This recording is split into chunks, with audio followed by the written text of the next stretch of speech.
Zion Memorial Chapel and Cox and Graziano Funeral Homes. Jennifer is here to discuss a sensitive subject we all need to talk and think about. Here now is Jennifer Graziano and Time to Talk. Good afternoon, Westchester. It's 12 noon on Wednesday, and that means it's time to talk with me, Jen Graziano. I'm a licensed funeral director who oversees my family's funeral homes, Cox and Graziano of both Mamaroneck and Greenwich, and the Zion Memorial Chapel of Westchester. Every Wednesday, I come to you discussing important topics and sensitive matters that all of us need to pause and reflect upon at some point, and through this show, I hope to provide the platform to do so. If you are joining us on air this afternoon on 1460 WVOX, we welcome questions, comments, and calls to 914-636-0110, and hello in the control room. We welcome Facebook Live viewers. Happy to have you on air with us today, and thank you to Tim Judge for being here and for inspiring me on a wonderful guest that you're about to listen to. So, we focus on wellness, we focus on the start of the new year, and I'm sure everybody out there says this will be the year that we're in shape or we're healthy, and then probably on January 16th, like 50% of those resolutions are no longer with us.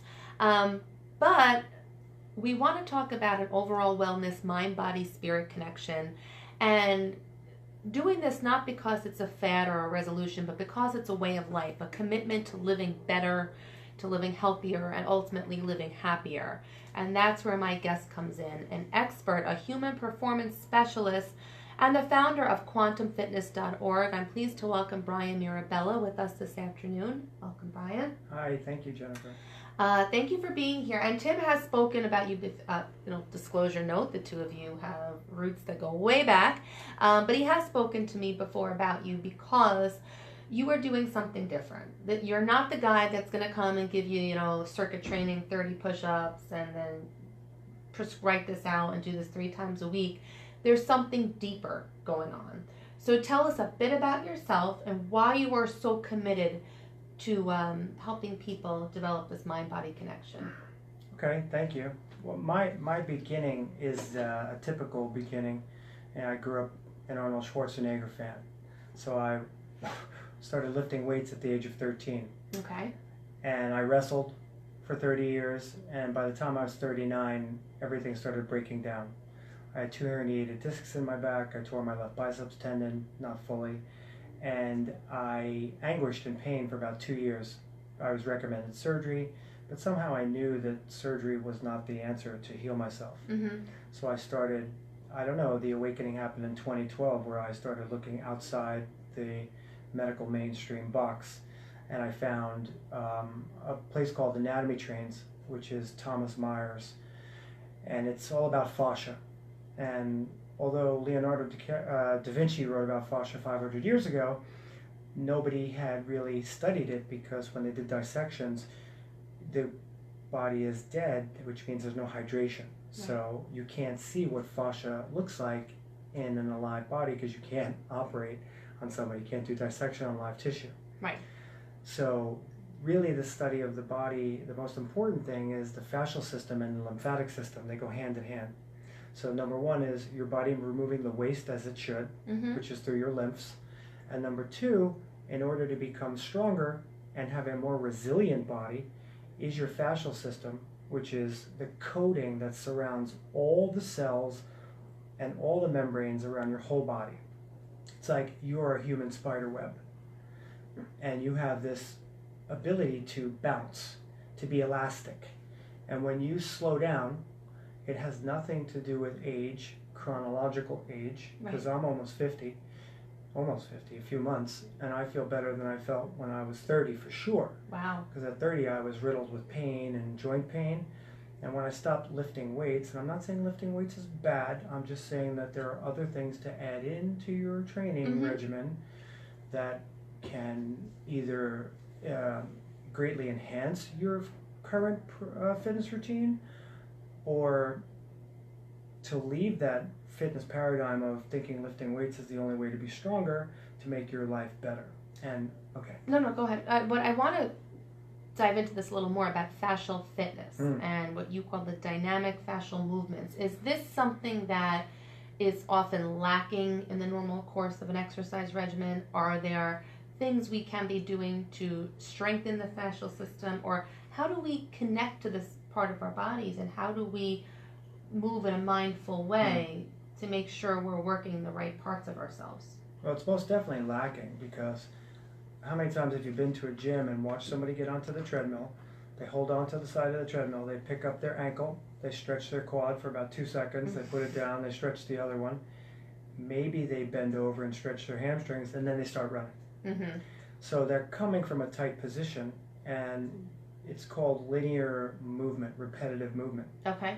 So when you work in only a linear repetitive motion, which is typically sagittal, like right now we are sitting linearly, which is front to back sagittal, and we don't really move. I have a chair that swivels. So instead of turning my spine to turn around to see who's in the control room, I'll swivel in the chair. So if I do that for 30 years, I'm going to lose the ability in my spine to turn. Okay. Because I'm going to get tight. So my dynamic fascial movements, which are moving stretches, enhance the body's ability. It brings back the body's ability to be able to recoil and stretch. And the main reason we age is because we become tight. Now, tightness isn't just tight muscles. When you are tight, it means your cells have gone dormant. It means they're no longer working. So when they stop working, they're dehydrated. So if it's dehydrated, it means it's holding on to the waste products. So I teach people how to stimulate the lymphatic system, to stimulate waste removal, and then I teach them how to do rhythmical movements to push the water through the system. So that's what it's about. It's a constant movement of, you know, you want to flush out the toxins that are accumulating during the day, and we all have them. They can be environmental, you know, from metals that we touch or things in the air, and then plus what we consume and ingest and, you know, our general lifestyles. How are you teaching people to remove this waste? Is it constant hydration? I'm sure the cup of coffee I have here is not a good thing for you. And I admit that myself, but is it just being more mindful of hydration, or what techniques are you helping people to push the waste along? If you sit all day and you drink water, that doesn't mean it's getting into the tissue, because the tissue needs to be moved. Right. So without it moving, you're not hydrating anything. If only it was that simple to sit all day with water. I'm sure a lot of people would sign up for that class. But no, and again, when water becomes stagnant, I mean, it swells you. So no, we want movement and hydration. Yes, absolutely. And inflammation leads to all disease. It's so true. In my opinion, there's no such thing as chronic disease. There's only chronic inflammation. Chronic inflammation leads to dead tissue. The tissue inflames, and then all of a sudden your DNA starts expressing itself in a more negative way, and then the negative aspect of the DNA brings up potentially genetic markers that you might have had in your body. Right. But we now know in the science of epigenetics that you're not determined by your genetics, you're determined by the environment that you put yourself under. And that is actually due to how you think is how you feel. So stress is really the biggest killer. Talk a bit about that. Talk about how, you know, we just think stress, it's an emotional or it's a mental thing that we suffer from. And mostly everyone suffers from it, you know. But talk about it from your perspective and the physical effects that it yields on the body. Okay. Well, we're all under stress. This is the age we live in. You have to pay your rent, you have to pay your bills. We have to pay for everything. So you're stressed all the time. Now, I'm also a breathing specialist, and I practice the Buteyko breathing method, which is your baseline breath, which some might call the Buddhist breath. And I don't mean Buddhist in terms of religion, just a philosophy. Okay. So it's about teaching people how to have proper breathing mechanics, because if you're stressed, you no longer are breathing correctly. And if you sit for a living, you're not breathing correctly at all. So talk about the mechanism and again how this, when you're breathing properly, does it just reduce the effects of stress on your body, or what is the correlation? It's making you more calm, and it's just kind of bringing your levels back down to a healthier place. How does it work? What is the technique that you are teaching people? Well, stress is the fight or flight response. So Mm-hmm. you could open up your email and see 200 emails and get really stressed. Yes, you can. And as soon as you do that, you start to change your breathing pattern. And even though it's a low-level fight or flight response, it lasts with you all day. Is it that your breath is more labor or more rapid or more? It could be shallow breathing. It could be more deeper breaths. And unfortunately, we're taught to take deep breaths, but through the Buteyko breathing method and the Bohr effect, which was a physiological law created in 1904 by the Danish scientist Christian Bohr, who was the father of Niels Bohr, a Nobel laureate. Wow. We know that through the gentle, soft breath, you can regulate your nervous system. So you want to live in the parasympathetic state. Now, again, you're going to be faced with stress. So if I'm coming from a place of being in parasympathetic mode and stress happens, I can deal with the stress. I can think about finding a solution instead of seeing it as a problem, Mm-hmm. because I'm already in a balanced state. So if I'm balanced and stress happens, I can deal with it, Okay. and then I can move back into my parasympathetic state. But we're always in a low-level fight or flight. So then we react to stress even worse than we would have normally. And the Buteyko method is about, first and foremost, I want all your listeners to know that don't ever open your mouth to breathe. And if Wow. somebody tells you to do that, it's wrong. Because So no open physiologically, mouth breathing. You're breathing in through your nose, in and out through your nose, in and out through your nose. Okay. all the time. If you look at your animals, they breathe that way, except for maybe the canine. But if you watch a horse run a race, the mouth is never open. If you watch a cheetah run 60 miles an hour, its mouth is not open. Your nose has the ability to produce nitric oxide naturally. And this is the Nobel Prize in 1998. They won the Nobel Prize for what nitric oxide has the power to do, and that's to regulate your nervous system. Though this is certainly, it's fact to me. How about you, Tim?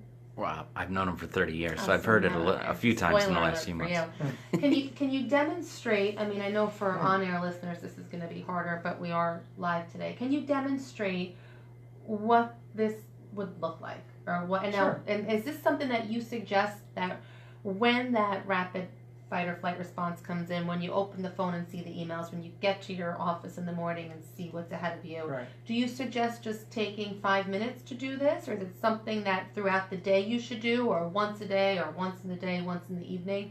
Show us and then tell us when.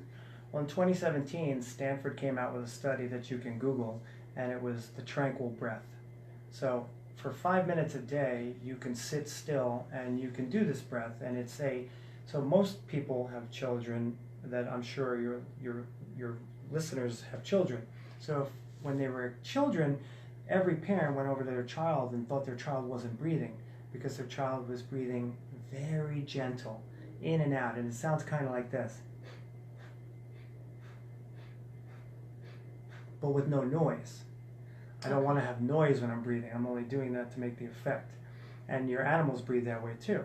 So with 5 minutes a day, you can activate the parasympathetic response, which is rest and digest, which is self-healing, self-reorganization of cells. So 5 minutes a day. A short inhale through the nose and a short exhale through the We're nose. talking low volumes of air. So it's all about volume of air.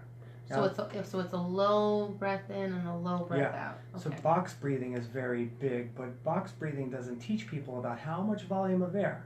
They tell people breathe in for 2 seconds, pause, breathe out for 2 seconds, but I could breathe in for 2 seconds like this. It could be quick.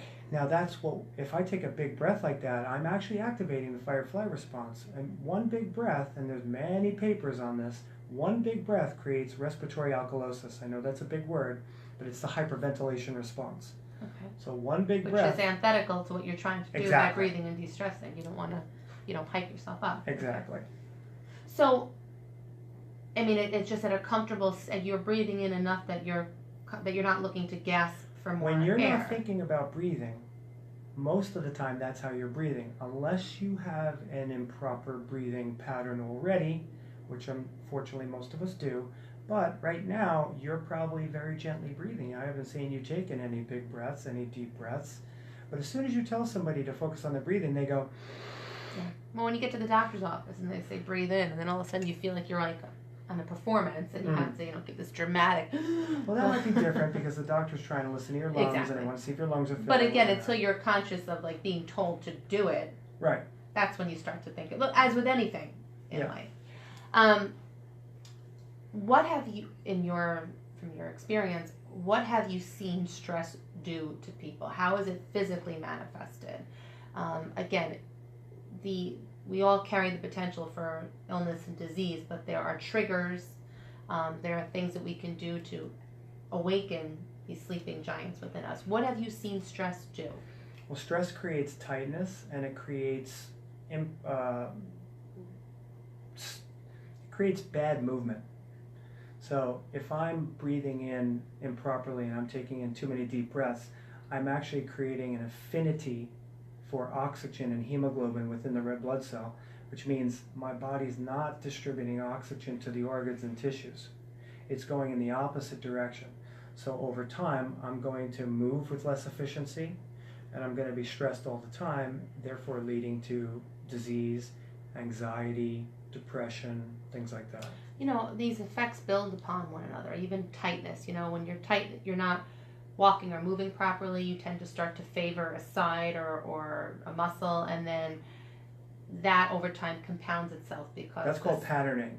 Okay. That's in your fascial system. Oh, okay. See, I knew something, I just didn't know what it was. But Yeah. But it makes sense. The body is a unit. It's a Exactly. whole. There's And if no you're breaking parts. down one side of it, it's going to connect. Yeah.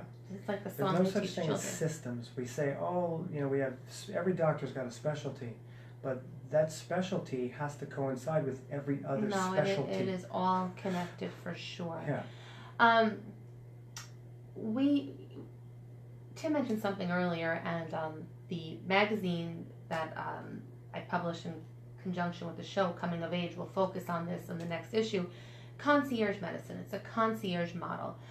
It's probably more preventative in nature. I mean, you're not waiting for something to happen. You're looking to prevent. Something's going to happen. You just want to prevent it or live as well as you can. And there's a school of thought on medicine that you have your doctor on retainer, and you want the individualized care, the more attentive care. You kind of work that way too. You're a concierge, personal health on-call. I mean, you're a human performance specialist, you call yourself. But you do tie into that concierge model because it's not just, again, training, get on the treadmill for 20 minutes, I'm going to watch you and do a couple of push-ups. It's an overall routine, and you offer 2 28-day programs, correct? Yes. Can you talk to us a bit about them? Yeah, it's a mind, body, spirit program because I believe that meditation is extremely important, and you can get that meditation through the 5-minute subtle breath. So you don't have to be sitting there for 20 minutes. It would be better, but you can do it in 5 minutes because what Stanford came out with in the study is that it activates. They found that there are specific neurons in your brainstem, which is your primal brain, that are called pacemaker neurons. So when you calm your nervous system down, these neurons activate and they scour your body and they look for the places that aren't working well. And what do?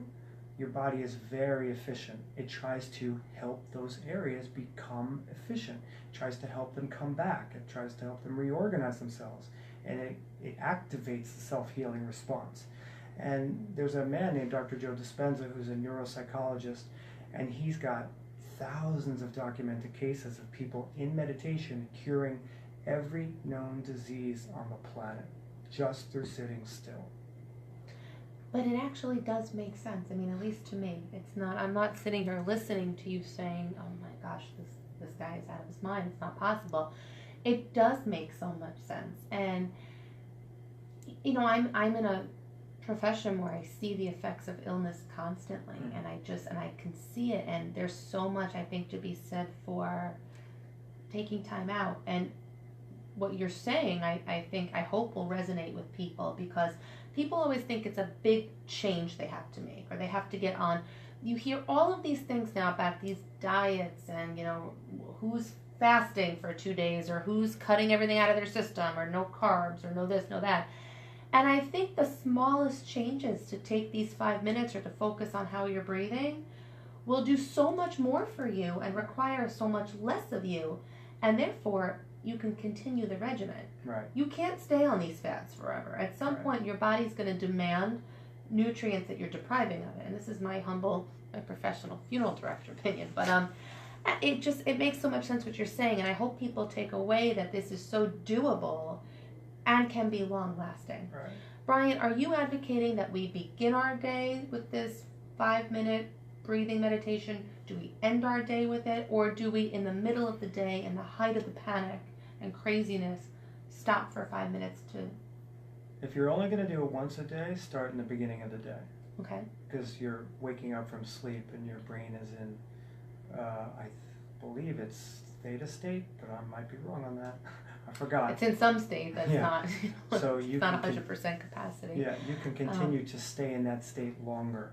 Okay. So if you de-stress yourself in the beginning of the day, it puts you into a better feeling for the rest of the day. But it sounds like you don't think we only have to do this once a day. I mean, you can do this periodically. I think 3 times a day is great, and if you can't do it in the middle of the day because you're working hard, then beginning and ending would be best. So people can contact you, you can come to their home, you can talk to them about, a 28-day regimen. It's not even a month, or it's like the short month of February, you can think about that. I teach people how to eat, how to meditate, and how to breathe. And for people who are aging, who might think it's too late for me to begin something like that, that's not true, because everything you're talking about is self-healing, and the body has the ability to fight chronological aging and to heal itself. The body's a powerful weapon.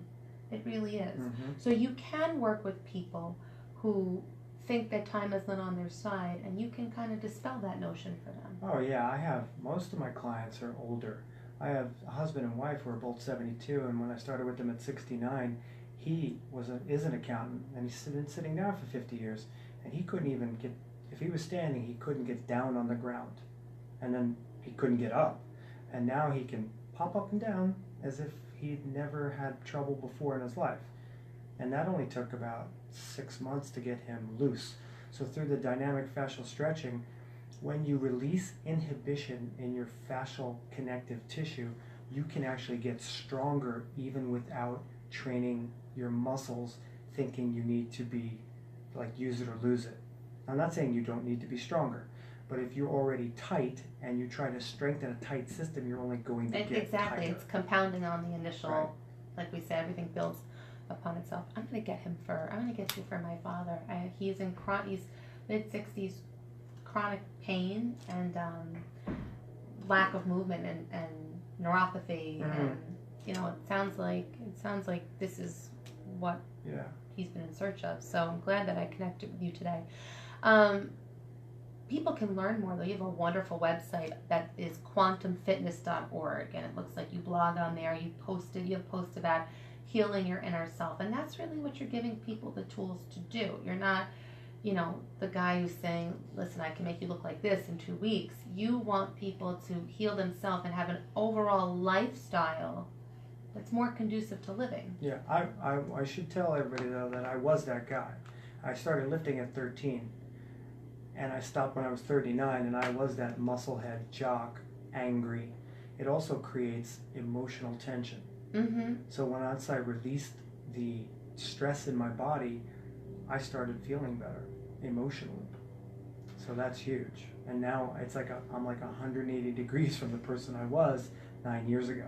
Well, that's an inspiring thought that we can evolve. It's not that there's anything wrong with who you were, but it just you've learned to let go and to release, and there's just so many benefits that come from that. So all of us, tightness in your body is also tightness in your soul, I think. Your body is your tightness. subconscious mind.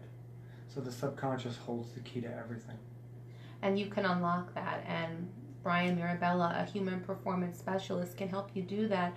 I really do suggest folks, having listened to this today, I'm inspired. I can certainly see the need for this, but 5 minutes a day, even if you do it once, to just breathe and be still, it can't hurt. So I think I think that's a great thing. Any other way to contact you besides quantumfitness.org? My email is quantumfitnessorg@gmail.com. quantumfitnessorg@gmail.com. But I'm sure on the website, quantumfitness.org, there's a contact us page. Yeah, just go right to the website. Sure. Any final messages today for people watching and listening? And what do you really want them to take away from you? Breathe through your nose and slow yourself down. When you're stressed, don't take in a big breath. Actually take in less air. So anytime stress comes up, you actually want to, when people are hyperventilating, they give them a bag because they're trying to it's all about carbon dioxide. Right. So it's always about breathing through your nose. Nitric oxide is a bronchodilator. It's a vasodilator, and it creates relaxation. And you only get that by breathing through your nose, in and out. So that's the biggest certainly thing. Dispelled like a long-held myth for me. I'm not going to say take a deep breath anymore. Mm-hmm. And I think it's important too that we teach kids this at a young age and have real calming effects on them as well. But stress recovery, fascial fitness, mindfulness, wellness, great things. Quantumfitness.org. Bryan, Mirabella, thank you so much. Thank you, Jennifer. You shared a lot of great things Thanks. today. It was a pleasure being here. And yes, and this is Jen Graziano thanking you for taking the time to listen as we took the time to talk. Stay well, Westchester, and have a great day. Bye-bye.